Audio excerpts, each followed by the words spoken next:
இன்னைக்கு ஆண்டவருடைய பிள்ளைகளாகிய நீங்க திரும்பவும் அந்த ஆராதனையை கையில எடுங்க. நீங்க ஆராதனையை கையில எடுங்க பிரதர். நீங்க நடக்கும்போது ஆராதிங்க பிரதர், நீங்க அமரும் போது ஆராதிங்க பிரதர், நீங்க டிராவல் பண்ணும்போது நீங்க ஆராதிங்க சிஸ்டர். எப்பொழுதும் எப்பொழுதும் சங்கீதக்காரன் சொன்னது போல என் வாயில என்ன இருக்கும்னா, கர்த்தரை நான் எக்காலத்தினால உங்களை நிறைச்சிருங்க, துதினால உங்களை நிறைச்சிருங்க. நீங்க துதிச்சுட்டே இருங்க. நீங்க துதிக்க துதிக்க ஒவ்வொரு பட்டயமா கீழே விழும். நீங்க துதிக்க துதிக்க ஒவ்வொரு ஆயுதங்களும் நிர்மூலமாகும். அந்த வியாதி சரியாகும். அந்த அந்த நிறைவானது வரும்போது அப்படியே குறைவானதெல்லாம் போகும். அதனால எதுக்குமே கவலைப்படாதீங்க, எதையும் யோசிக்க வேண்டாம். இவ்வளவு நாள் ஆண்டவர் வந்து சம்பாதிக்க பண்ணாரா, இவ்வளவு நாள் ஆண்டவர் உங்களை வெற்றியானாரா? கொஞ்ச நாள் ஆண்டவர் சில நேரத்தில் நமக்கு ஒரு சின்ன பிரேக் கொடுப்பாரு, சில இடத்துல நம்மளை ஒழிச்சு கொண்டு போய் வைப்பாரு. அந்த நாள் வீணான நாள் இல்லை. நம்ம வந்து நன்றா கவனிங்க, சம்பாதிச்சுட்டு இருக்கோம்னு வச்சுங்களேன், அப்படியே சம்பாதிச்சுட்டே இருக்கிறது தான் நம்முடைய வெற்றி இல்லை. இடையில ஒரு கர்த்தர் இடையில ஒரு டைம் கொஞ்சம் ஸ்லோ டவுன் கொடுக்குறாருல, சில டைம் கர்த்தர் கொஞ்சம் உட்கார வச்சிருக்கிறாருல, அதுவும் நம்முடைய வாழ்க்கையில நன்மைக்காகவே.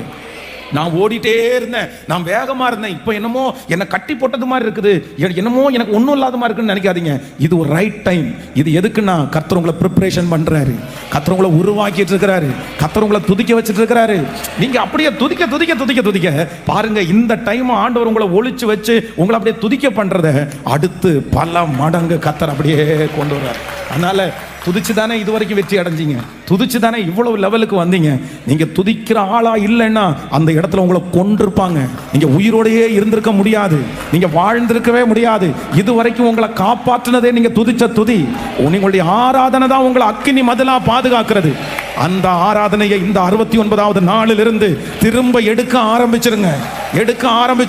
கர்த்தர் அதுல பிரியப்படுறாரு. பிரியப்பட கர்த்தர் நமக்கு எல்லாவற்றையும் தந்துட்டே இருப்பாரு. சோ இதை ரொம்ப அடையாளம் கண்டு கொண்ட ஒரு மனுஷன் தான் யார் அப்படின்னா, தேவனுடைய மனுஷன். நீங்க 2 நாளாகமும் யோசபாத் 2 நாளாகமும் 20ஆம் அதிகாரத்தினுடைய 21வது வசனத்தை வாசிக்கலாமா? 2 நாளாகமும் 20ஆம் அதிகாரத்தினுடைய 21வது வசனம். பின்பு அவன் ஜனத்தோடைய ஆலோசனை பண்ணி பரிசுத்தம் உள்ள மகத்துவத்தை துதிக்கவும் ஆயுதம் அணிந்தவர்களுக்கு முன்பாக நடந்து போய் கர்த்தரை துதியுங்கள், அவர் கிருபை என்றும் உள்ளது என்று கர்த்தரை பாடவும்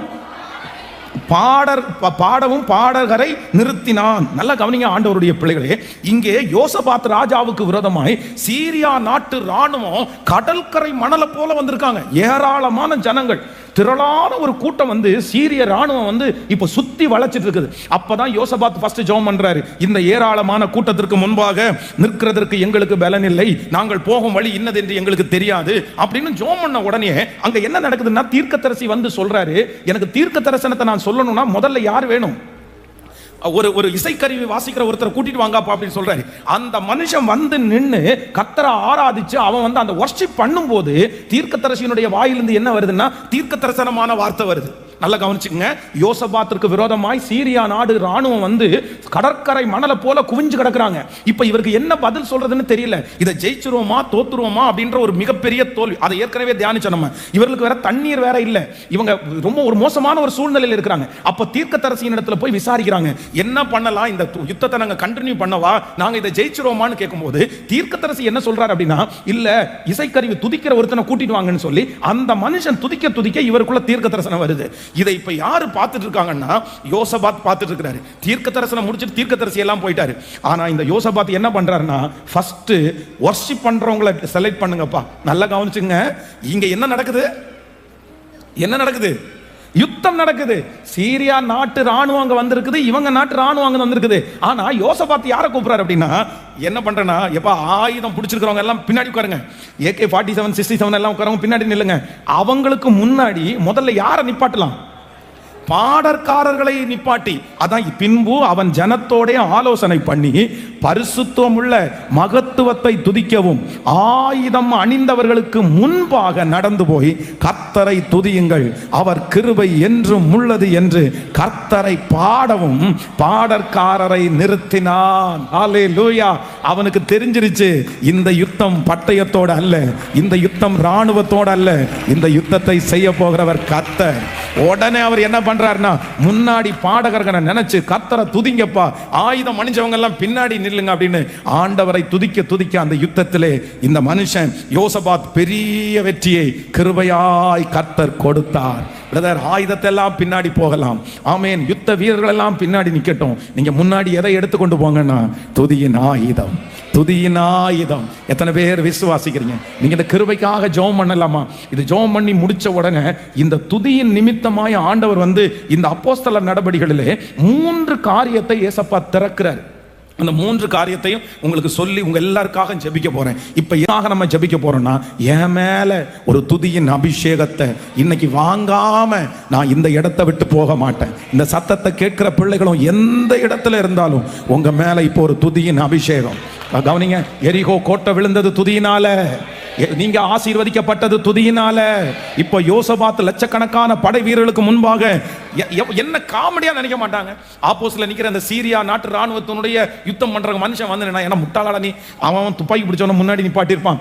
நீங்க என்னன்னா எல்லாரையும் பின்னாடி கேட்டு பாடுறவங்களை என்னடா சிங்ஸ்தான் சர்வீஸா நடத்துறாங்க, இல்ல என்ன சர்ச்சா நடத்துறாங்க, முன்னாடி இத்தனை பேரை பாடுறதுக்கு கொண்டு வந்து நிறுத்துற. நீ என்ன நினைச்சாலும் பரவாயில்ல, எனக்கு ஒண்ணு தெரியும், ஆராதனை வீரர்கள் துதி முன்னாடி இருக்கும்போது வெற்றி நிச்சயம். ஆமென். அதைத்தான் வேதம் சொல்லுகிறது. இஸ்ரவேல் ஜனங்கள் யுத்தத்திற்கு யார் போவாங்கன்னு தெரியல.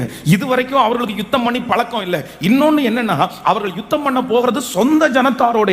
எல்லாருக்கும் ஒரே தயக்கமா இருக்குது, யாரு போறா யாரு போறா, எப்படி யுத்தத்துக்கு போறது. அப்பதான் ஆண்டவர் சொல்றாரு, யூதா முன்பு புறப்படட்டும். ஃபர்ஸ்ட் யூதா கிளம்புப்பா. யூதான்றதுக்கு என்ன அர்த்தம்னா, லேயாள் வச்ச பேரு. இப்பொழுது நான் கர்த்தரை துதிப்பேன் என்று சொல்லி அவனுக்கு யூதா என்று பெயரிட்டார். யுத்தத்திற்கு முன்பாக போகிறது. யுத்தத்திற்கு முன்பாக போறது ரூபன் அல்ல, சிமியோன் அல்ல, லேவி அல்ல, இசக்கார் அல்ல, காத் அல்ல, தான் அல்ல, நப்தோலி அல்ல. ஓ ஹalleluya. யுத்தத்திற்கு முன்பாக போகிறது யூதா.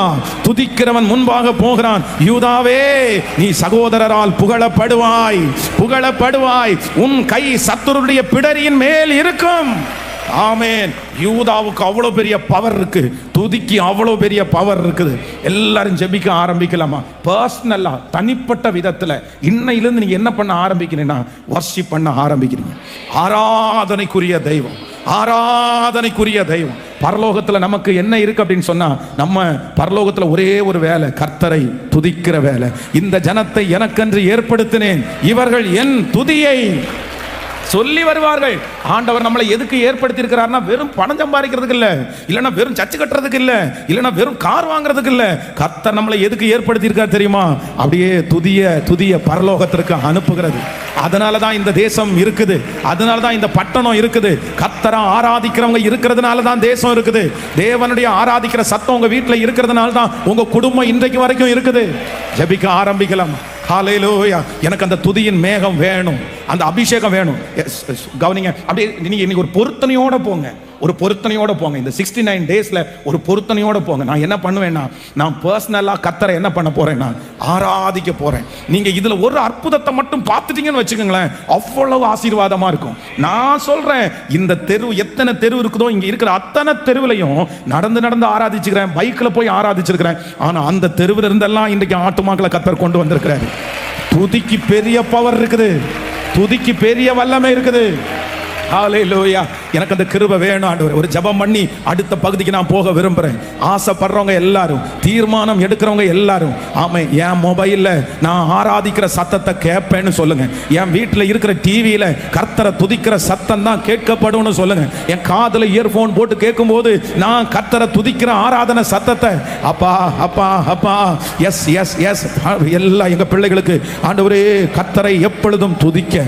ஆமென் ஆமென் ஆமென். அந்த வண்டியில போகும்போது இனி டிஸ்டர்பன்ஸ் வரக்கூடாது. இந்த 69வது நாளில் அந்த அனாயிண்டிங் எங்க மேல வரணும். ஆண்டவரே, இதை நீங்க எனக்கு தரணும், இந்த அபிஷேகத்தை எங்களுக்கு தரணும். எங்களை அறியாமலே அந்த ஆராதனை அபிஷேகம் எங்களுக்குள்ள பொங்கி எழும்பட்டும். பாடல் வந்துட்டே இருக்கட்டும், துதி வந்துட்டே இருக்கட்டும். எங்க வாகனம் அப்படியே துதியினால நிரம்பட்டும், எங்க கம்பெனி அப்படியே துதியினால நிரம்பட்டும், என் ஆபீஸ் அப்படியே துதியினால நிரம்பட்டும். ஸ்தோத்திரம் ஸ்தோத்திரம் ஸ்தோத்திரம். எனக்குள்ளே இருக்கிற அந்த அசுத்தம் எல்லாம் அகன்று போக, கெட்ட சிந்தனைகள் மாறி போக, என் கண்களில் இருக்கிற தேவையில்லாத இச்சைகள் மாறி போக, என் வாயில வருகிற அசுத்தமான வார்த்தைகள் மாறி போக, அப்பா அப்பா, இப்போ அந்த துதியின் அபிஷேகத்தை மறுபடியும் திரும்ப எனக்கு தரணும் ஆண்டவரே. 5 வருஷத்துக்கு முன்னாடி நான் ஆராதிச்சது மாதிரி இனி மனசு விட்டு நான் ஆராதிக்கணும், சத்தம் போட்டு ஆராதிக்கணும். அது உங்கள்கிட்ட பேசிட்டே இருக்கணும்ப்பா. அபிஷேகத்தை மறுபடியும் எனக்கு தாங்கப்பா ஆண்டவரே, தாங்கப்பா. அன்னைக்கு அந்த பிரச்சனையின் நடுவில் நான் போயிட்டு இருக்கும் போது தனியா உங்கள்கிட்ட பேசிட்டே போனேன் இல்ல, அந்த மாதிரி ஒரு ஸ்பிரிட், அந்த மாதிரி ஒரு மகிமை என் மேல இப்போ ஊற்றப்படுவதாக. ஹல்லேலூயா, ஹல்லேலூயா. இந்த சத்தம் யார் யாருடைய காதுகளில் எல்லாம் துணிக்கப்படுகிறதோ அவர்கள் மேலெல்லாம் ஒரு துதியின் அபிஷேகம், துதியின் அபிஷேகம் இறங்குவதாகப்பா. இந்த பலிபீடத்திலிருந்து உம்முடைய ஊழியக்காரன் ஜெபிக்கிறேன். இப்போ எங்க திருச்சபையின் மேல, மக்கள் மேல இந்த சத்தத்தை எந்த இடத்திலிருந்து கேட்டனால அவர்கள் மேல ஒரு துதியின் அபிஷேகம். இந்த 100 நாள் ஜெபம் முடிக்கிறதற்குள்ள எங்க பிள்ளைங்க சாட்சி சொல்லணும். துதிக்க துதிக்க அந்த அற்புதம் நடந்துச்சு. எரிகோ கோட்டை இடிந்து விழுந்துருச்சு. சீரியா ராணுவம் பின்னிட்டு தகப்பனே, தகப்பனே, அந்த அபிஷேகத்தை எங்களுக்கு நீ தரப்போகிறதற்காக ஸ்தோத்திரம். ஆமென். இப்பொழுது நான் கர்த்தரை துதிப்பேன் என்று சொல்லி அவனுக்கு யூதா என்று பெயரிட்டான். அவள் மறுபடியும் கர்ப்பவதி. இப்பொழுது நான் கர்த்தரை துதிப்பேன் மூலம் ஜெபம் ஏறெடுக்கிறோம். நல்ல பிதாவே, ஹல்லேலூயா. துதியினால் உங்களுடைய காரியங்கள் எல்லாம் நடக்கும், வர்ஷிப்பினால எல்லாம் நடக்கும். ஆண்டவருடைய பிள்ளைகளே, நான் இந்த வசனத்தை தியானிச்சுட்டு இருக்கும்போது இந்த அப்போஸ்தலர் நடபடிகளில் நம்ம வாசிச்சோம்ல, பவுலும் சீலாவும் அந்த இடத்துல துதிக்கும் போது அவருடைய துதியின் நிமித்தமா பார்த்தீங்க அப்படின்னா 3 விதமான திறப்புகளை ஆண்டவர் கட்டளை இடுகிறார். வாசிக்க போறோம், எல்லாரும் எடுத்துக்கொள்ளலாம். 16ஆம் அதிகாரம், அப்போஸ்தலர் 16ஆம் அதிகாரத்தினுடைய 14வது வசனத்தை வாசிக்கலாமா? ஆமென். அப்போஸ்தலர் 16ஆம் அதிகாரத்தினுடைய 14வது வசனத்தை வாசிக்கலாம். அப்பொழுது தியத்தீரா ஊராளும் இரத்தாம்பரம் விற்கிறவர்களும் தேவனை வணங்குறவர்களும் ஆகிய லீதியாள் என்னும் பேருள்ள ஒரு ஸ்திரீ கேட்டுக்கொண்டிருந்தாள். பவுல் சொல்லியவைகளை கவனிக்கும்படி கர்த்தர் அவள் இருதயத்தை திறந்தருளினார். இன்னொரு விசை 13வது வசனத்திலிருந்து வாசிக்கலாமா? 16ஆம் அதிகாரம். ஓய்வு நாளில் நாங்கள் பட்டணத்திற்கு வெளியே போய் ஆற்றின் அருகே வழக்கமாய் ஜெபம் பண்ணுகிற இடத்திலே உட்கார்ந்து அங்கே கூடி வந்திருக்கிற ஸ்திரீகளுக்கு உபதேசித்தோம். அப்பொழுது தியத்தீரா ஊராளும் இரத்தாம்பரம் விற்கிறவளும் தேவனை வணங்குகிறவர்களுமாய் இருக்கிற லீதியாள் என்னும் பேருள்ள ஒரு ஸ்திரீ கேட்டுக்கொண்டிருந்தாள். பவுல் சொல்லியவைகளை கவனிக்கும்படி கர்த்தர் அவள் இருதயத்தை திறந்தருளினாள். ஹல்லேலூயா. கர்த்தருடைய பிள்ளைகளே, இந்த அப்போஸ்தலர் எழுதின நடபடிகளிலே இவர்கள் இப்பொழுது துதித்து பாடி ஒரு மிகப்பெரிய ஒரு தோல்வியான ஒரு இடத்துல சிறைச்சாலையில இருந்து அவருடைய ஆராதனை இப்ப என்ன பண்ணுதுன்னா ஒரு பெரிய திறந்த வாசலை கொடுக்குது. அப்படின்னா ஏற்கனவே ஊழியத்திற்கு இருந்ததை விட இப்ப திருப்பி வெளியில வர்றாங்க. வெளியில வந்த உடனே இந்த அப்போஸ்தலனாகிய பவுல் தேவனுடைய ஊழியத்தை செய்யும் போது வேதம் சொல்லுகிறது லீதியாள். நமக்கு எல்லாருக்கும் தெரியும், நம்ம பாடும்போது கூட நிறைய பேர் பாடுவோம், லீதியாளுடைய இருதயத்தை திறந்த கர்த்தர். ஆனா இந்த லீதியாளுடைய இருதயத்தை மட்டும் அங்க ஆயிரக்கணக்கான ஜனங்கள் இருக்கிறாங்க, இந்த லீதியாளை மட்டும் ஏன் ஆண்டவர் மென்ஷன் பண்ணி சொல்றாருன்னா வேதம் சொல்லுகிறது இவள் இரத்தாம்பரம் விற்கிறவளும். அப்படின்னா ஒரு மிகப்பெரிய கோடீஸ்வரின்னு வச்சுக்கோங்களேன். அவளுடைய வீட்டிலேயே இருக்கிற அந்த ரத்தாம்பரம் அப்படின்றது ரொம்ப காஸ்ட்லியான ஒரு விஷயம் தான் அந்த ரத்தாம்பரம். இப்போ ஆண்டவர் என்ன பண்றாருன்னா அந்த லீதியாளுடைய இருதயத்தை கர்த்தர் திறக்கிறார். முதலாவதாக கர்த்தர் கிருபையாய் வாக்கு கொடுக்கிறார். ஆராதனை செய்து துதியினுடைய அபிஷேகம் நம்முடைய வாழ்க்கையிலே கொண்டு வருகிற முதல் வெற்றி என்னன்னா இருதயங்களை கர்த்தர் திறக்க போகிறார். நிறைய கடினமான இருதயங்கள் திறக்க போகிறது. உங்களுக்கு விரோதமாய் தயவு பாராட்டாத, உங்களுக்கு விரோதமாய் கடினமாய் இருக்கிற அநேக இருதயங்களை கர்த்தர் வாக்கு கொடுக்கிறார். இந்த ஜெபத்திற்கு பிற்பாடு அந்த இருதயத்தை கர்த்தர் திறக்க போகிறார். உங்களுக்கு விரோதமாய் இருக்கிற கடினமான இருதயம் திறக்கப்படும். அவர்கள் அந்த இருதயத்தை கர்த்தர் திறக்கும் போது நான் விசுவாசிக்கிறேன், நீங்கள் என்ன காரியத்திற்காக போனீர்களோ, எந்த காரியத்தை நீங்கள் எதிர்பார்த்தீர்களோ அந்த காரியம் அவர்களால் நடக்க போகிறது. அந்த கடினமான இருதயத்தை கர்த்தர் திறக்க போகிறார். அந்த வீம்புள்ள அந்த இருதயத்தை கர்த்தர் திறக்க போகிறார். உங்களுக்கு செய்யவே கூடாது என்று நினைத்த அந்த இருதயத்தை கர்த்தர் உங்களுக்காக திறக்க போகிறார். லீதியாளுடைய இருதயத்தை திறந்து கர்த்தர் அற்புதத்தை செய்வார். ஆனால் எப்படிப்பட்ட கடினமான இருதயமும் உங்களுக்காக திறக்கும். அந்த பிள்ளையினுடைய இருதயத்தை கர்த்தர் இப்பொழுது திறப்பாராக. அந்த கடினமான கணவனாருடைய இருதயம் இப்பொழுது இயேசுவின் நாமத்தில் திறப்பதாக. அந்த மனைவியினுடைய இருதயத்தை கர்த்தர் திறப்பாராக. கர்த்தர் வாக்கு கொடுக்கிறார், நான் இருதயங்களை திறப்பேன், இருதயங்களை திறப்பேன். துதியினுடைய அபிஷேகம், இந்த வர்ஷிப்பினுடைய தாக்கம் என்ன உண்டாயிருச்சு அப்படின்னா, பிரசங்கம் பண்ணி கொண்டிருக்கும் போதே ரத்தாம்பரம் விற்று கொண்டிருந்த அந்த லீதியாளுடைய இருதயம் அப்படியே திறக்கிறது.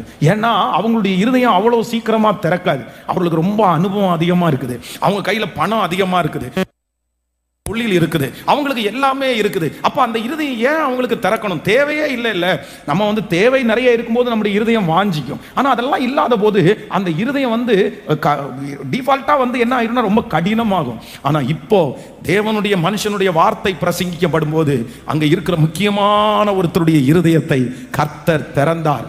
இப்போ இந்த இருதயம் திறக்கிறதுனால என்ன நடக்குது அப்படின்னு சொன்னா, நீங்க 15வது வசனத்தை 16ஆம் அதிகாரம் 15வது வசனத்தை வாசிக்கலாம். அவளும் அவள் வீட்டாரும் ஆமென் ஞான ஸ்நானம் பெற்ற பின்பு அவள் எங்களை நோக்கி, நீங்கள் என்னை கர்த்தரிடத்தில் விசுவாசம் உள்ளவள் என்று எண்ணினால் என் வீட்டிலே வந்து தங்கி இருங்கள் என்று எங்களை வருந்தி கேட்டுக்கொண்டாள். ஆமென். ஃபர்ஸ்ட் அவளுடைய இருதயம் திறந்துருச்சு.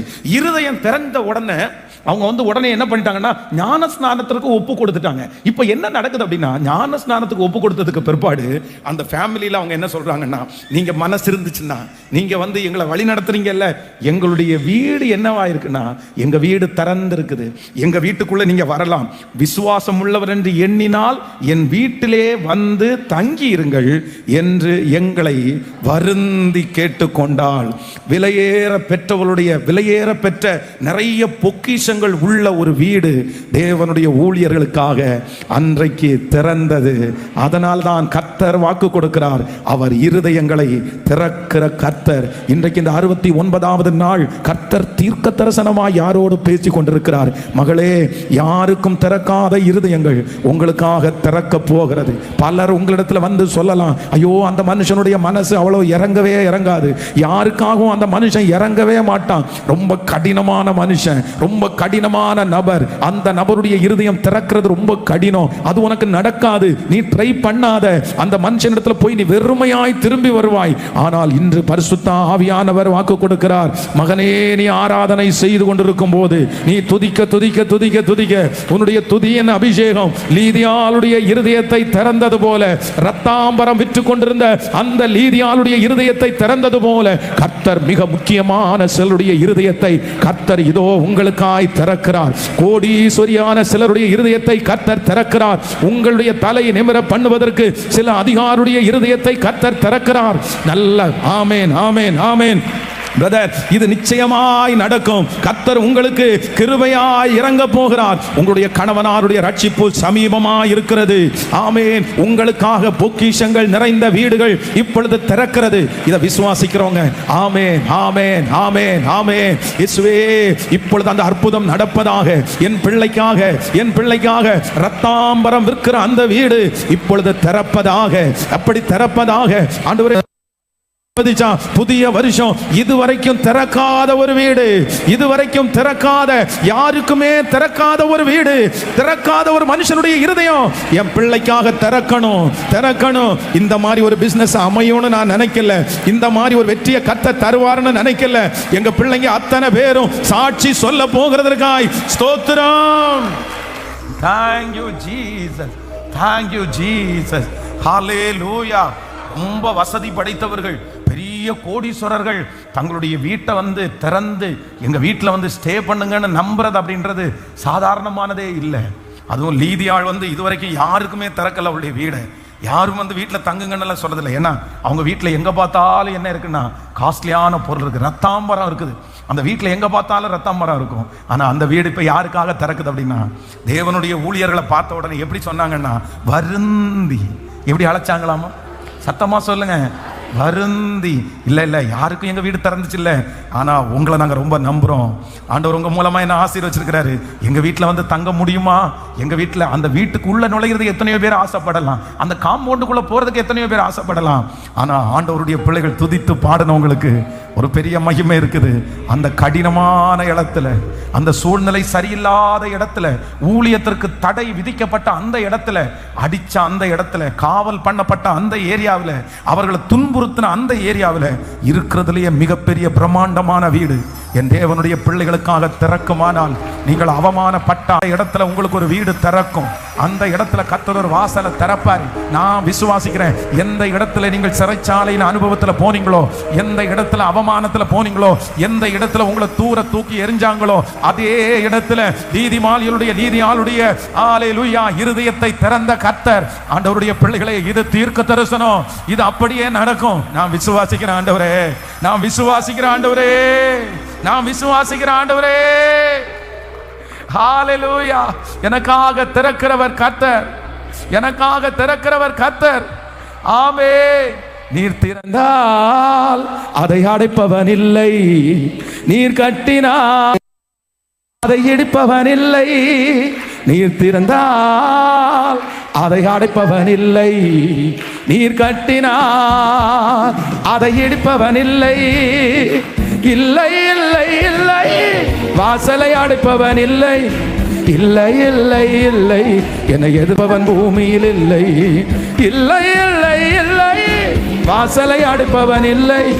இல்லை இல்லை இல்லை, என்னை எதிர்ப்பவன் பூமியில் இல்லை. நீர் திறந்தால் அதை அடைப்பவன் இல்லை, நீர் கட்டினால் அதை இடிப்பவன்.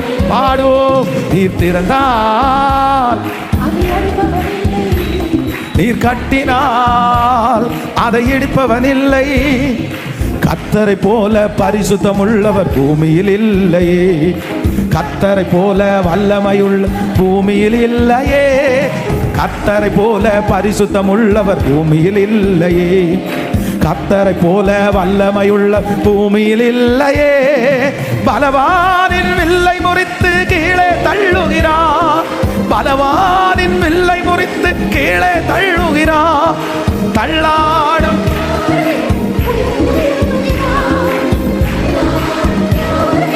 உயரத்தில் நிறுத்துகிறார், உயரத்தில் நிறுத்துகிறார்.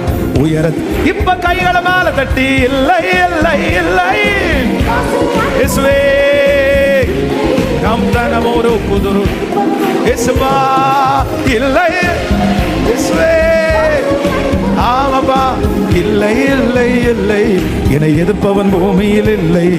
நாசியின் சுவாசத்தால் செங்கடலை இரண்டாய் பிளந்தவராம், பார்வோன் சேனை தப்ப விடாமல் செங்கடலை அவர் இரண்டாய் பிளந்தவரா, பார்வோன் சேனை தப்ப விடாமல் கடலில் அழித்தவரா. மரண இருள் சூழ்ந்திடுவேள பஸ்காட்டு குட்டி,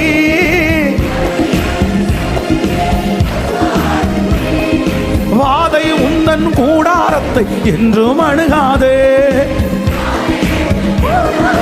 என்றும் அணுகாது, என்றும் அணுகாது, என்றும்.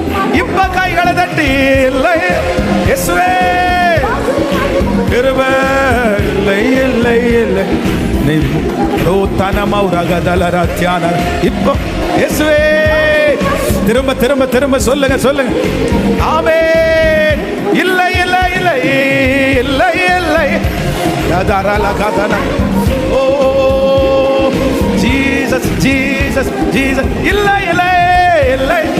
திறக்கட்டும் திறக்கட்டும் திறக்கட்டும். இப்போ இப்போ அந்த அற்புதம். ஆமென் ஆமென். இந்த பாட்டை பாட பாட துதி எழும்ப எழும்ப லீதியாளுடைய இருதயம் திறந்தது போல இருதயங்கள் திறக்கப்படட்டும். ரத்தாம்பரங்கள் இருக்கிற வீடுகள், ரத்தாம்பரங்கள் இருக்கிற வீடுகள் என் பிள்ளைகளுக்காக திறக்கப்படட்டும், என் மகனுக்காக திறக்கப்படட்டும். இயேசுவே இப்போ இப்போ இந்த 100 days ஜெபத்துல இதுவரைக்கும் திறக்காத இடங்கள் என் பிள்ளைகளுக்கு திறக்கப்படட்டும். ஒரு புது வாசல் திறக்கப்படட்டும். அவங்க உயரும்படி, ஆண்டவரை ஊழியம் செய்யும்படி திறக்கப்படட்டும். திறக்கட்டும் திறக்கட்டும் திறக்கட்டும்பா. அந்த இருதயத்தை திறங்கப்பா. என்னை எதிர்ப்பவன் பூமியில் இல்லை, ஹalleluya, ஹalleluya. நம்பர் 1, முதலாவதாக துதியினால் அவர்கள் துதித்து பாடி அந்த சிறைச்சாலையிலிருந்து வெளியே வரும்போது அவர்களுக்கு திறக்கிற முதல் திறக்கிறது கர்த்தர் இருதயத்தை கர்த்தர் திறந்தார். அந்த இருதயத்தை திறந்த உடனே அவங்களுக்கு ஞான ஸ்நானத்துக்கு ஒப்பு கொடுத்துட்டாங்க.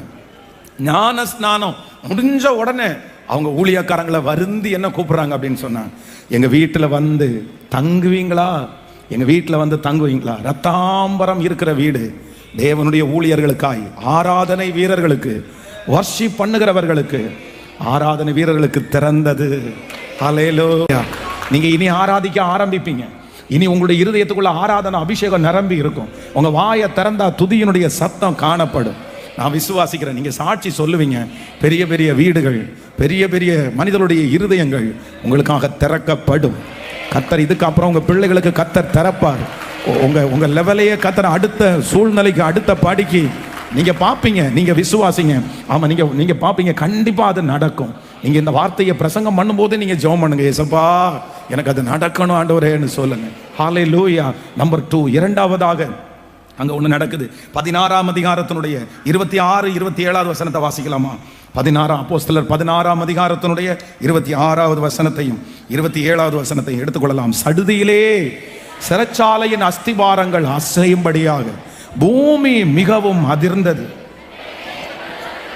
உடனே கதவுகள் எல்லாம் திறவுண்டது, எல்லாருடைய கட்டுகளும் கலன்று போயிற்று. சிறைச்சாலைக்காரன் நித்திரை தெளிந்து சிறைச்சாலையின் கதவு திறந்திருக்கிறதை கண்டு கட்டுண்டவர்கள் ஓடி போனார்கள் என்று எண்ணி பட்டயத்தை உருவி தன்னை கொலை செய்து கொள்ள போனான். கவனிங்க, இந்த இடத்துல இரண்டாவது ரொம்ப அழகா இருக்குது. சடுதியிலே அவங்க துதிச்சு பாடிட்டு இருக்கிறாங்க. ஆராதனை நடந்து கொண்டு இருக்கிறது. என்ன நடக்குது அப்படின்னு சொன்னா, சடுதியிலே ஒன்று திறக்குது. அப்பொழுது பூமி மிகவும் அதிர்ந்து உடனே கதவு திறந்ததுன்னு சொல்லல, அந்த இடத்துல ரொம்ப அழகா இருக்குது. கதவுகள் எல்லாம் திறந்தது. கதவுகள் எல்லாம் திறந்தது அப்படின்னா, சிறைச்சாலையை பொறுத்த வரைக்கும் ஒரு கதவெல்லாம் இருக்காது, ஒரு பூட்டு, ஒரு கதவெல்லாம் இருக்காது. சிறைச்சாலையை பொறுத்த அளவில் 2ஆம் அடுக்கு, 3ஆம் அடுக்கு, 4ஆம் அடுக்கு, மெயின் கேட்டு, அடுத்த கேட்டு, சென்டர் கேட்டு, நம்பர் 2, நம்பர் 3, கடைசியில் தான் யாரை வச்சிருப்பாங்க அப்படின்னா, இந்த சிறைச்சாலை கைதிகளை வந்து ரொம்ப தள்ளி அவங்க வந்து சிறைச்சாலையிலிருந்து மெயின் என்ட்ரன்ஸுக்கு வந்து அந்த சிறைச்சாலையை விட்டு அவங்க வெளியே போகணும் அப்படின்னு சொன்னா, ஒன்னாவது கதவுக்கு தப்பிச்சிடலாம், 2வது கதவுக்கு தப்பிச்சிடலாம். ஆனா மெயின் கேட்டுக்கு யாரும் தப்பிக்க முடியாது. இப்படி இருக்கும். அதனால தான் நிறைய பேர் சிறைச்சாலையிலிருந்து தப்பு வைக்கிறதுக்கு கேட் வழி எப்பவுமே சூஸ் பண்ண மாட்டாங்க. நீங்க வந்து சிறைச்சாலையிலிருந்து தப்பிச்சு ஓடின கைதிகளை குறித்து நீங்க வந்து அவங்களுடைய காரியங்களை நீங்க வாசிக்கும் போது நீங்க பாப்பீங்கன்னா, யாருமே கதவு பக்கத்துக்கே போக மாட்டாங்க. ஒன்னு இருக்கிற இடத்துல இருந்து அண்டர் கிரவுண்ட்ல குழி தோண்டி போவாங்க, இல்லைன்னா மேல கூரையை பிரிச்சு போவாங்க. இந்த மாதிரி தான் ரொம்ப நடக்குமே தவிர கேட்டா வர மாட்டாங்க. ஏன்னா அது ரொம்ப ரிஸ்க். எல்லாம் நிறைய கதவுகளை தாண்டி வரணும். ஆனா இந்த இடத்துல வேதம் சொல்கிறது, ஒரே ஆராதனை, ஒரே துதி, மொத்த கதவுகள் எல்லாம் 1ஆம் கதவிலிருந்து மெயின் டோர் வரைக்கும் இருக்கிற அத்தனை கதவுகளும் தேவனுடைய பிள்ளைகளுக்காக திறந்தது. நான் இந்த எழுத்தின் பிரகாரமாகவே விசுவாசிக்கிறேன். கர்த்தர் இந்த ஜெபத்திற்கு பிறகு ஒன்னொன்னா இல்ல, ஒரு கதவு அல்ல, கர்த்தர் வாக்கு கொடுக்கிறார், உங்களுக்கும் எனக்கும் அநேக கதவுகள் திறக்க போகிறது. நீங்கள் வாழ்ந்திருப்பதற்கு அநேக கதவுகள் திறக்கப்படுகிறது. எனக்கு ஒரு இடத்துல வேலை கிடைச்சா போதும்னு நீங்க நினைக்கலாம். இந்த இடத்துல கிடைக்காதா, இந்த இடத்துல எனக்கு கிடைக்கிறதுக்கு என்ன நான் பண்ணணும்? ஆனா கர்த்தர் உங்களுக்கு சொல்றாரு, இல்ல மகளே, இல்ல மகனே, உனக்காக நான் அநேகம் கதவுகளை நம்புறவங்கள், ஆமேன், பிரம்மாண்டமான கதவுகள், ஒரே நேரத்தில் எல்லா கதவும் கர்த்தருடைய வருகை தாமதிக்குமானால் வருகிற ஆண்டு உங்களுக்கு ஒரு கதவு அல்ல, கர்த்தர் சொல்லுகிறார், அனைத்து கதவுகளையும் கர்த்தர் திறக்க போகிறார். எல்லா கதவுகளையும் திறக்க போகிறார். பல நாட்களாக பூட்டி வைக்கப்பட்டிருக்கிற கதவுகள், பல வருடங்களாய் பூட்டி வைத்திருக்கிற கதவுகள் இயேசுவின் நாமத்தினால நீங்க ரிசீவ் பண்ணுங்க. இந்த வார்த்தையை நான் நம்புறேன்னு சொல்லுங்க. ஸ்தோத்திரம், ஸ்தோத்திரம், ஸ்தோத்திரம். அறியாத கதவுகள் எனக்கு திறக்கப்படுவதாக, பிரம்மாண்டமான கதவுகள் திறக்கப்படுவதாக. இயேசுப்பா, இயேசுப்பா, உங்க வார்த்தை உண்மை, உங்க வார்த்தை உண்மை. அந்த வார்த்தையை நாங்க நம்புறோம். இப்போ அநேக நாட்களாக பூட்டப்பட்ட கதவுக்குள்ளே இருக்கிற பிள்ளைகள், எந்த ஆப்பர்ச்சுனிட்டியும் கிடைக்காத பிள்ளைகள், தடைப்பட்ட அந்த காரியங்கள், ஆண்டவரே ஒரு இடத்திலிருந்து வந்தாலே அதிசயம் அப்படின்னு சொல்ற பிள்ளைங்க, வருஷத்துக்கு ஒண்ணு, 6 மாசத்துக்கு ஒண்ணு இப்படிதான் திறக்குது அப்படின்னு நினைக்கிற அத்தனை பிள்ளைகளுக்கும் இப்பொழுது ஒரே ஒரு துதியினால் மொத்த கதவும் திறந்தது போல அனைத்து கதவுகளும் திறப்பதாக. ஹalleluya, ஹalleluya, thank you Jesus. ஆமென். சடுதியிலே சிலைச்சாலையின் அஸ்திபாரங்கள் அசையும்படியாக பூமி மிகவும் அதிர்ந்தது. உடனே கதவுகளெல்லாம் திற உண்டது, கதவுகளெல்லாம் திற உண்டது. விசுவாசிக்கிறீங்களா? ஃபர்ஸ்ட் நம்பர் 1, முதலாவதாக ஆண்டவர் ஒரு கதவை திறக்கிறாரு. எப்படி திறக்கிறாருன்னா, லீதியாளுடைய இருதயத்தை கர்த்தர் திறந்தார். ஆமென். அந்த லீதியாளுடைய இருதயம் அப்படின்னு சொன்னா என்ன அப்படின்னு சொன்னா, அது தாம்பரம் விற்கிறவருடைய வீடு. அந்த இருதயம் திறந்த உடனே ஊழியத்திற்காக அவங்க வீடும் திறக்கப்படுகிறது. நம்பர் 2, இரண்டாவதாக சிறைச்சாலையில் அவங்க ஆராதிச்சுட்டே இருக்கும்போது மொத்த கதவும் ஒரே நேரத்தில் அவர்களுக்காய் சின்ன கதவிலிருந்து பெரிய கதவு வரைக்கும் கர்த்தர் திறந்தார். அது அப்படியே நடக்க போகிறது. கைகளை அசைத்தோரு ஹல்லேலூயா. நம்பர் 3, மூன்றாவதாக இவருடைய துதியினுடைய வல்லமையை பாருங்க, வாசிக்கலாம். ஆமென். 16ஆம் அதிகாரத்தினுடைய 6வது வசனத்திலிருந்து 8வது வசனம் வரைக்கும் வாசிக்கலாமா? 6வது அதிகாரம், ஆமென், 16ஆம் அதிகாரம் 6வது வசனத்திலிருந்து 8வது வசனம் வரை. அவர்கள், ஆமென், அவர்கள் பிரிகியா கலாத்தியா நாடுகளை கடந்த போது ஆசியாவிலே வசனத்தை சொல்லாதபடிக்கு பரிசுத்த ஆவியானவராலே ஆமென், பரிசுத்த ஆவியினாலே தடை பண்ணப்பட்டு மீசியா தேசம் மட்டும் வந்து பித்தினியா நாட்டுக்கு போக பிரயத்தனம் பண்ணினார்கள். ஆவியானவர்களோ அவர்களை போக வெட்டாதிருந்தார். அப்பொழுது அவர்கள் மீசியா பக்கமாய் போய் துரோவாவுக்கு வந்தார்கள். அடுத்த வசனத்தை கூட வாசிக்கலாம். ஆமென். அங்கே ராத்திரியிலே பவுலுக்கு ஒரு தரிசனம் உண்டாயிற்று. அது என்னவெனில், மக்கதோனியா தேசத்தான் ஒருவன் வந்து நின்று, நீர் மக்கதோனியாவுக்கு வந்து எங்களுக்கு உதவி செய்ய வேண்டும் என்று தன்னை வேண்டிக் கொண்டதாக இருந்தது.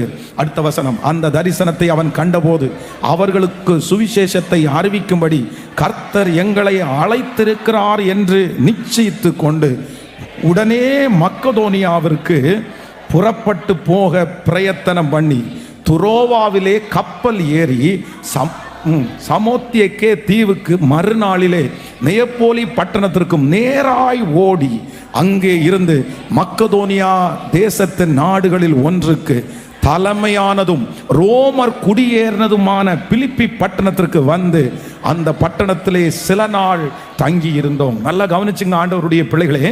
இப்ப என்ன நடக்குது அப்படின்னு சொன்னா, ஆவியானவர் இதுவரைக்கும் கதவுகளை இப்ப திறந்துட்டே இருக்கிறார். ஆனா இப்போ அவங்க மனசுல ஒரு பிளான் இருக்குது. அப்படின்னா இந்த ஏரியாவுக்கு போய் நம்ம சுவிசேஷத்தை அறிவிக்கலாம் அப்படின்னு சொல்லும்போது ஆவியானவர் என்ன பண்றாருன்னா, அந்த டைரக்ஷனை வந்து திருப்பி விடுறாரு. இல்ல, இங்க போக வேண்டாம், இங்க போறது ஆண்டவருடைய நடத்துதல்ல, பரிசுத்த ஆவியானவரே அதை தடை பண்றாரு. இது இந்த ஊழியத்தை நம்முடைய வாழ்க்கையில ஆண்டவர் செய்கிறதற்கு நம்ம ஒப்பு கொடுக்கணும். சில இடத்திற்கு வந்து நமக்கு நல்லதா தெரிஞ்சாலும், நமக்கு பிரியமானதா தெரிஞ்சாலும் அந்த இடத்திற்கு போக விடாதபடி பரிசுத்த ஆவியானவரே தடுத்தாராமா. சில நேரத்தில் நம்ம நிறைய பேர் அப்படி நினைப்போம். அப்படி என்ன நினைப்போம்னா, இதுவும் ஆண்டவர் நல்லதா மாத்தி தர வேண்டியதானே, நான் இதை சூஸ் பண்றேன், இது கெட்டதா இருந்தா கூட கர்த்தரால் நல்லதா மாற்ற முடியுமே அப்படின்னால நம்ம கேள்வி கேட்போம். இல்ல, சில இடத்த ஆண்டவரே நமக்கு தடுப்பார், சில இடத்த ஆண்டவரே நமக்கு போக விட வேண்டாம்னு சொல்லுவார், சில இடத்தினுடைய டைரக்ஷனை ஆண்டவரே திருப்பி விடுவார். அது கர்த்தருடைய நடத்துதலிலே இருக்கிறது. இப்போ ஆண்டவர் வந்து இவங்க நினைத்த இடத்திற்கு போகாம இன்னொரு இடத்திற்கு ஆண்டவர் திருப்பி விடுகிறார். ஏன் ஆண்டவர் அப்படி பண்ணார்னா, மூணாவது அங்க ஒரு கதவு திறக்குது பாருங்க. 2 கொரிந்தியர் 2ஆம் அதிகாரத்தினுடைய 12வது வசனத்தை வாசிக்கலாமா? ஆமென். 2ஆம் அதிகாரம் 12வது வசனம். மேலும் 2 கொரிந்தியர் 2ஆம் அதிகாரம் 12வது வசனம். மேலும் நான் கிறிஸ்துவின் சுவிசேஷத்தை பிரசங்கிக்கும்படி துரோவா பட்டணத்திற்கு வந்தபோது கர்த்தராலே எனக்கு கதவு திறக்கப்பட்டிருக்கையில், அடுத்த வசனத்தை கூட வாசிக்கலாம். நான் என் சகோதரனாகிய தீத்துவை காணாததினாலே என் ஆவிக்கு அமைதல் இல்லாதிருந்தது. ஆதலால் நான் அவர்களிடத்தில் அனுப்புவித்து கொண்டு மக்கதோனியா நாட்டிற்கு புறப்பட்டு போனேன். கைகளை அசைத்து ஒரு ஹல்லேலூயா சொல்லலாம். ஹல்லேலூயா, ஆமென். நம்பர் 1, முதலாவதாக விலையேற பெற்றவருடைய வீடு ஒன்று அவர்களுக்காக திறந்தது. நம்பர் 2, 2 பிரம்மாண்டமான கதவு ஒன்று அவர்களுக்காக திறந்தது. மூன்றாவதாக இந்த இடத்திலே ஊழியம் செய்யும்படி, கர்த்தருடைய பெரிய சுவிசேஷத்தை அறிவிக்கும்படி அப்போஸ்தலனாகிய பவுல் சொல்கிறார், துரோவா பட்டணத்திற்கு வந்தபோது கர்த்தராலே எனக்கு கதவு திறக்கப்பட்டிருக்கிறது. ஹல்லேலூயா. கைகளை உயர்த்தி ஒரு ஹல்லேலூயா. ரட்சிப்பதற்காக, மனிதனுடைய மனதுகளை மாற்றுவதற்காக, சுவிசேஷம் அறிவிப்பதற்காக, ஆண்டவருடைய வல்லமையான நாமத்தை உயர்த்துவதற்கு ஒரு கதவு திறக்கப்பட்டிருக்கிறது. இன்றைக்கு 69வது நாள் கர்த்தர் வாக்கு கொடுக்கிறார், உங்கள் மூலமாய் ஒரு சுவிசேஷ கதவு திறக்க போகிறது. கர்த்தர் உங்களுக்கு ஒரு சுவிசேஷ கதவை திறக்க போகிறார். உங்க வீட்டை கர்த்தர் அதற்காக ஆயத்தப்படுத்த போகிறார். உங்க வேலை ஸ்தலத்தை ஆண்டவர் அதற்காக ஆயத்தப்படுத்த போறாரு. நான் விசுவாசிக்கிறேன், இந்த ஜெபத்திற்கு பிற்பாடு நிறைய பேருடைய கம்பெனியில பிரேயர் நடக்கும், நிறைய பேருடைய வீடுகளில் ஜெபம் நடக்கும். நீங்க நிறைய பேர் போய் தெருக்களில் கர்த்தருடைய சுவிசேஷத்தை சொல்லுவீர்கள். ஆண்டவர் வாக்கு கொடுக்கிறார், நீங்கள் குடியிருக்கிற இடத்துல அவருக்கு ஊழியம் செய்யும்படியாய் ஒரு துறவு திறக்க போகிறது. ஒரு கதவு உங்களுக்காய் திறக்க போகிறது. ஆண்டவர் அதை திறப்பேன் என்று கர்த்தர் வாக்கு கொடுக்கிறார். நம்புறவங்க ஆமென். நீங்க ஊழியம் செய்ய ஆரம்பிப்பீங்க. உங்க வீட்டை தேடி நிறைய பேர் வருவார்கள். உதிக்கிற உன்னுடைய வெளிச்சத்தினிடத்திற்கு ராஜாக்கள், ஜனங்கள் நடந்து வருவார்கள். உங்களுடைய வீடு ஒரு கலங்கரை விளக்காய் மாறும். உங்க ஆபீஸ் ஒரு கலங்கரை விளக்கா மாறும். உங்க வீட்டுக்கு வந்து நிறைய பேர் பிரிந்த குடும்பம் ஒன்னாய் திரும்ப போவாங்க. வியாதியோடு வர்றவங்க உங்க வீட்டிற்கு வந்து சுகம் பெற்று திரும்பி போவாங்க. மன பிரச்சனையிலே இருக்கிறவர்கள் உங்க வீட்டுக்கு வந்து ஆறுதல் அடைவார்கள். கர்த்தர் உங்களுக்கு ஒரு கதவு, சுவிசேஷ கதவை கர்த்தர் திறக்கிறேன் என்று கர்த்தர் வாக்கு கொடுக்கிறார். ஹல்லேலூயா. சுவிசேஷ கதவை கர்த்தர் திறக்கிறார். இந்த இடத்துல ஆண்டவர் கதவை திறந்த உடனே அப்போஸ்தலனாகிய பவுல் பிரசங்கம் பண்றாரு. இந்த அப்போஸ்தலர் 20ஆம் அதிகாரத்துல நீங்க கீழே வசனத்தை வாசிக்கும் போது தெரியும். அவர் பிரசங்கம் பண்ணிட்டு இருக்கும்போது என்ன நடக்குது அப்படின்னா, மேல மாடியில 3வது மாடியில ஒரு வாலிபன் அந்த செய்தியை கேட்டுட்டு இருக்கிறான். ஆனா அந்த வாலிபன் வந்து செய்தியை கேட்டு இருக்கும்போது தூங்கி மாடியிலிருந்து கீழே விழுந்து என்ன பண்றான்னா, அவன் செத்து போயிடறான், அப்படியே இறந்து போயிடறான். இறந்து போன உடனே வேதம் சொல்லுது, அப்போஸ்தலனாகிய பவுல் பிரசங்கத்தை நிறுத்திட்டு கீழே இறங்கி வராரு. கீழே இறங்கி வந்து அந்த மனுஷன், அந்த பையனுக்கு உயிர் கொடுக்கிறாரு. அவனுடைய சரீரம் இப்போ உயிரோட எழும்புது. செத்து போன ஒருத்தனை உயிரோட எழுப்பி திரும்ப கொண்டு போய் பிரசங்கத்தை ஸ்டார்ட் பண்ணா எப்படி இருக்கும்னு நினைக்கிறீங்க? எப்படி இருக்கும்னு நினைக்கிறீங்க? இப்போ வந்து இந்த பிரசங்கம் இப்படி போயிட்டு இருக்குது. இப்போ போகும்போதே நமக்கு உற்சாகமா இருக்குது. இந்த பிரசங்கம் நடக்கும் போதே ஒருத்தர், அவ்வளவுதான், கால் முடியாத ஒருத்தர் அப்படியே கொண்டு வந்த வீல் சேரை தூக்கிட்டு நிக்கிறாருன்னு வச்சுங்களேன். அடுத்து பண்ற பிரசங்கம் உங்களுக்கு சொல்லாமலே உள்ள போயிடும். அவ்வளவுதான், நீங்க அப்படியே என்ஜாய் பண்ண ஆரம்பிச்சிருவீங்க. உங்களுக்குள்ள யாருமே நம்பிக்கையை ஊட்ட வேண்டிய அவசியமே இல்லை. இந்த ஒரு சாட்சி உங்களுக்குள்ள பெரிய விசுவாசத்தை கொண்டு வரும். இவருக்கு செய்த ஆண்டவர் எனக்கு செய்ய மாட்டாரா? உயிரோடையே எழுப்பி இருக்கிறாரு. அப்போ ஆண்டவர் எப்படிப்பட்ட ஒரு திறந்த வாசல் அப்படின்னு சொன்னா, யாருமே விசுவாசிக்க பண்ண முடியாததை, நம்பவே முடியாததை ரொம்ப சுலபமா அந்த சுவிசேஷத்தை கொண்டு போற மாதிரி துரோவாவிலே கர்த்தர் ஒரு கதவை தேவனுடைய பிள்ளைக்காய் திறக்கிறார். ஹல்லேலூயா. 3 விதமான கதவு வர்ஷிப்பினால் திறக்க போகிறது. நம்பர் 1, முதலாவதாக உங்களுக்காக லீதியாளுடைய இருதயத்தை திறந்த கர்த்தர், இருதயங்களை கர்த்தர் திறக்க போகிறார். நம்பர் 2, இரண்டாவதாக சின்ன கதவிலிருந்து பெரிய கதவுகள் எல்லாவற்றையும் ஆண்டவர் திறக்கிறார். மூன்றாவதாக சுவிசேஷ கதவை எனக்காக திறக்க போகிறார். எத்தனை பேர் விசுவாசிக்கிறீர்கள்? கர்த்தர் இன்றைக்கு வாக்கு கொடுக்கிறார், இப்பொழுது இன்னும் நான் கர்த்தரை துதிப்பேன் என்று சொல்லி அவனுக்கு யூதா என்று பெயரிட்டாள். மறுபடியும் அவள் கர்ப்பவதியாகி ஒரு குமாரனை பெற்று இப்பொழுது நான் கர்த்தரை துதிப்பேன் என்று சொல்லி அவனுக்கு யூதா என்று பெயரிட்டாள். ஹல்லேலூயா. எத்தனை பேர் ஆமோதிக்கிறீர்கள்? கர்த்தரை துதிக்க கதவுகள் எல்லாம் திறக்க போகிறது.